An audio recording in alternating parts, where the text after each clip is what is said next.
Assalamu alaikum wa rahmatullah. Bismillahir Rahmanir Rahim. Alhamdulillahi Rabbil Alameen.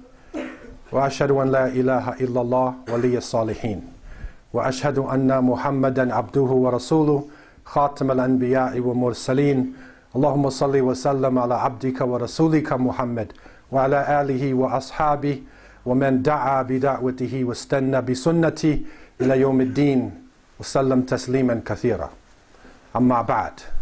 All praises are due to Allah, Lord of the worlds, and surely Allah is the friend and protector of the righteous.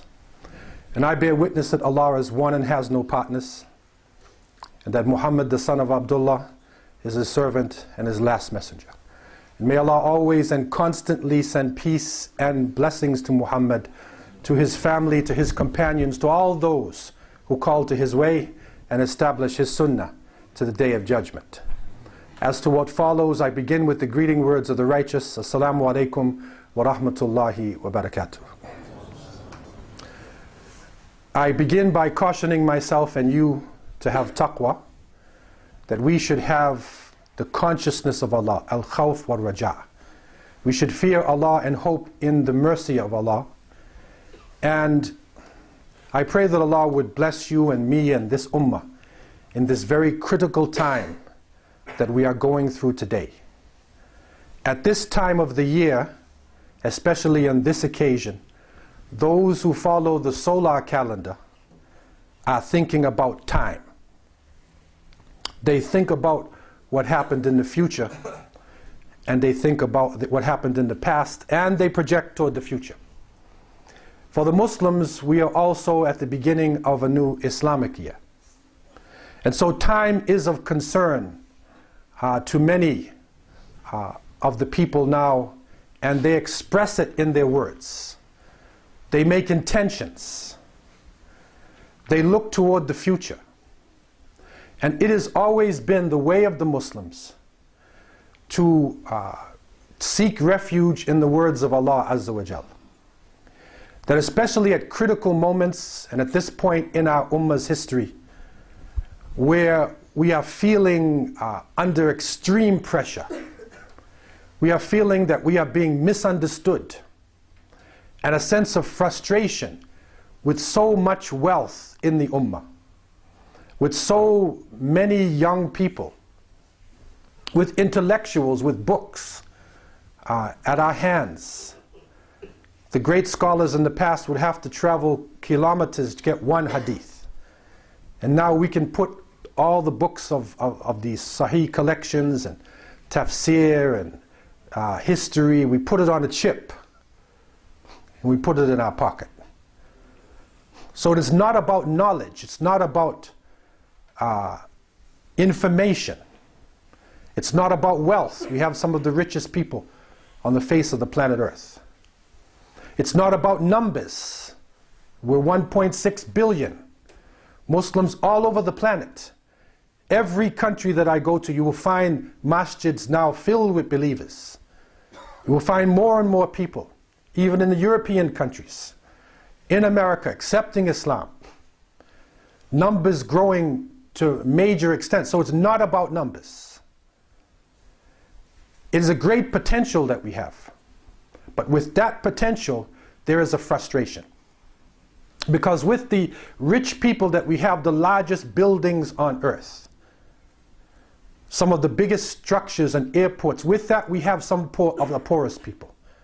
I traveled to the Sahara al-Kubra, to the great Sahara Desert, and visited Muslims who barely had enough to break their fast.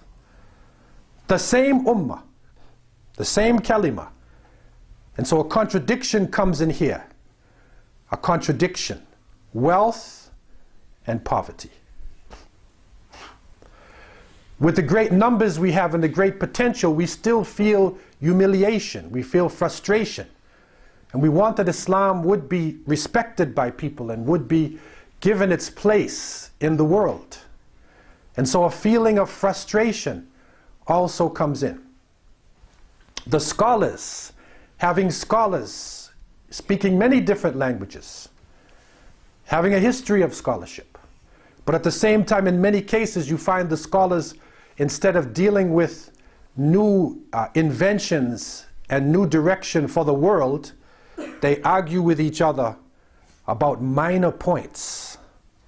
And the Prophet ﷺ said in authentic hadith, "Ma dalla qawman qat ba'da huda illa utul jadal," that people would not go astray after guidance until they were given the ability to argue with each other.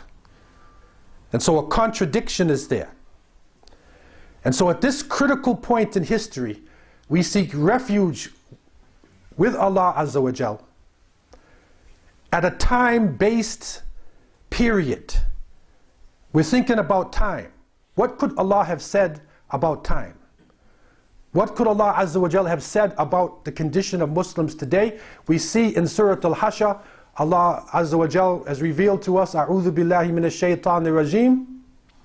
Ya ayyuhalladhina amanu ittaqullaha wal tanzur nafsun ma qaddamat lighad wattaqullah. Innallaha khabirun bima ta'malun. Wa la takunu kalladhina nasullaha fa ansahum anfusahum. Ulaika humul fasiqun." Allah tells us, "O you who believe, have the consciousness of Allah, and let every soul look to what it put forward for tomorrow, and fear Allah. Surely Allah is well aware of all that you do. And be not as those who forgot Allah, and so He will make them forget themselves. Surely they are the disobedient ones." And so in this verse, this divine formula, Allah begins by cautioning us with taqwa and telling every individual, what did you put forward for tomorrow? Time. What seeds did you plant in the past year which will go toward your future? What sadaqah jariyah? What moving sadaqah did you give? What knowledge were you involved in? How did you help the ummah? Plant some seeds for the future. Project yourself and fear Allah, because Allah is well aware of all that you do. And then the gem of wisdom comes in the ayah, dealing with our situation.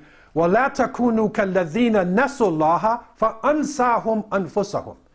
Be not as those who forgot Allah, He will make them forget themselves. And so your wealth will not come to the assistance of the poor.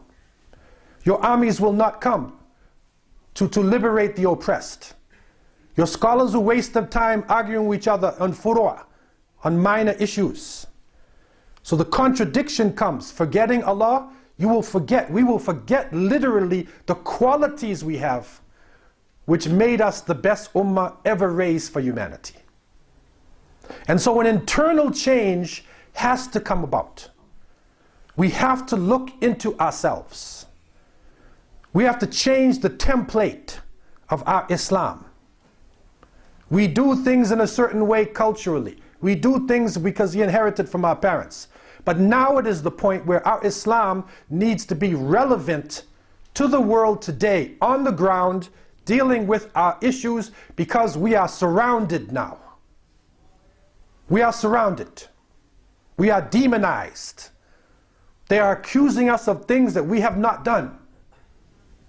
They are accusing this ummah, which was the ummah of islah, of repair, accusing it of being the ummah of destruction. And so we seek refuge at this point. When we feel this pressure on us, we seek refuge in the Messenger of Allah alayhi salatu wasalam.